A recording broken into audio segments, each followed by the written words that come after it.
el crisol de razas, el Chaco del crisol de razas. El crisol es un caldero en el que se vierten y se funden, sin sentido, los distintos componentes.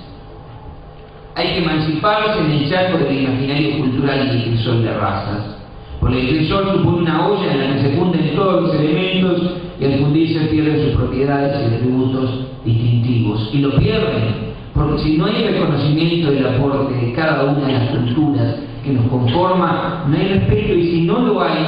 lo que se funde pierde y extravía de nuestra memoria e identidad es lo indecible histórico, social y cultural, la otredad negada de una parte sustantiva de nuestras raíces. Y no hay subjetividad plena si ésta está constituida desde la negación de una de sus partes. Por eso hay que pensar al Chaco, mejor repensarnos desde la diversidad cultural y lingüística que nos constituye, como nuestra más preciada riqueza y no como carencia, como sucedió en la mayor parte de estos 200 años de historia nacional, como todavía no sucede. Hay que pensar el Chaco a partir de esta oportunidad de lectura histórica y cultural que nos ofrece el Bicentenario, desde la tradición milenaria de nuestros pueblos indígenas, 7.000 años según el historiador chaqueño Ramón de las Mercedes Tijeras.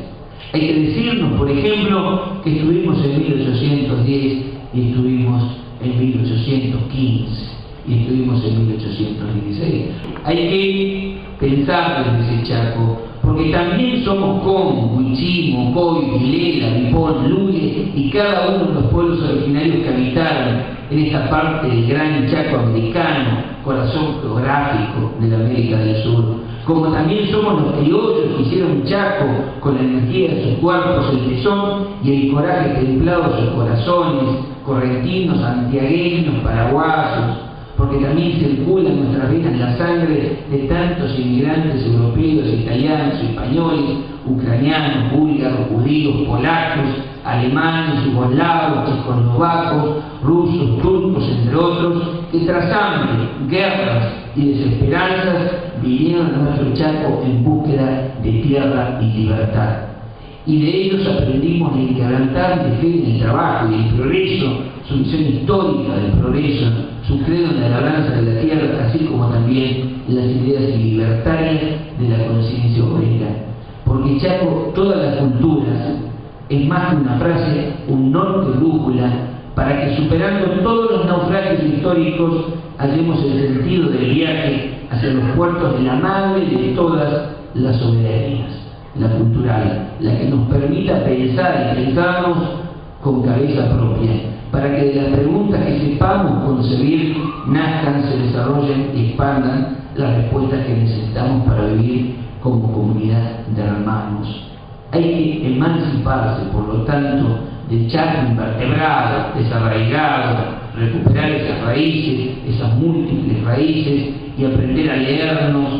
como lo dice Leco Zamora, desde una de las acepciones de lectura para el pueblo huichí, para aprender a leernos como la diversidad del Chaco, que al nombrarnos funda nuestros sentidos, como reunión, encuentro de naciones, o ahora, desde el 30 de agosto del 2008, cuando supimos conseguir el anteproyecto de ley provincial de educación, Chaco, unidad del universo para la búsqueda del alimento colectivo. Ahora bien, si nuestros modos de ser comunitarios están atravesados por los relatos unívocos de civilización y barbarie todavía, de fulgor del desierto verde todavía, de las distintas formas de discriminación y racismo, de intolerancia y falta de respeto por la diversidad cultural, lingüística, política, sexual, la peor de las violencias, porque son condiciones de posibilidad de identidad. Si están atravesados por los sonidos y las furias de los códigos de barras y estrellas que nos tabulan los corazones, las mentes y los sexos, la democracia a veces parece solo una ficción, porque sin pluralidad de voces y relatos no puede existir la ciudadanía, porque con el control hegemónico del monopolio de medios, el Big Brother, el gran hermano, nos invade e interfiere cualquier posibilidad de pensar con cabeza propia. Es más, muchas veces nos hace pensar en contra de nuestros propios intereses. Hubo un Chaco de la cultura del cooperativismo. El Chaco, que fue forzado a ser individualista, como también lo fue forzado el país, necesita abrevar de esas fuentes de la cultura de la solidaridad, de la cultura del cooperativismo, que también fue un modo de concebir el trabajo y las relaciones sociales y sindicales. En el camino de los bicentenarios, en la recuperación de las memorias, la del Yacuda, Pipones y Guaycurúes, vamos hacia el 2013. Es decir, el bicentenario de la Asamblea del año 13 que abolió toda forma de esclavitud en el país. Pero acá vamos a recuperar las palabras de Manuel Belgrano. Termina de liberar a los pueblos guaraníes de la esclavitud y le escribe una carta a Mariano Moreno y le dice: ahora viene la segunda y definitiva liberación de toda cadena de la esclavitud, la educación pública, esa emancipación de los imposibles. Nosotros necesitamos conmemorar los 3 bicentenarios que caben en estos años. El que lo estamos haciendo ahora, el del año 2013, para plantearnos como provincia, Chaco 2012 libre del analfabetismo, como nación,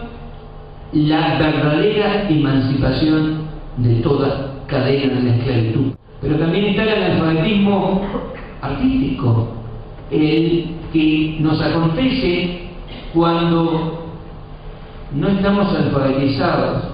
en las distintas expresiones artísticas de nuestro pueblo, de nuestros linajes, de nuestras tradiciones, y el analfabetismo cultural y político, porque nos preocupa sobremanera estos últimos analfabetismos. Me parece que hacia el 2013 y 2016 ya tenemos que empezar a ver el funcionamiento de una ley federal de cultura que, a través de distintos formatos, de distintos nombres, se concrete desde el 2011 y nos dé a todos los argentinos, sin distinción de rincones y procedencias, un instrumento concreto de federalización de las políticas públicas. Y son esas miradas las que producen educar,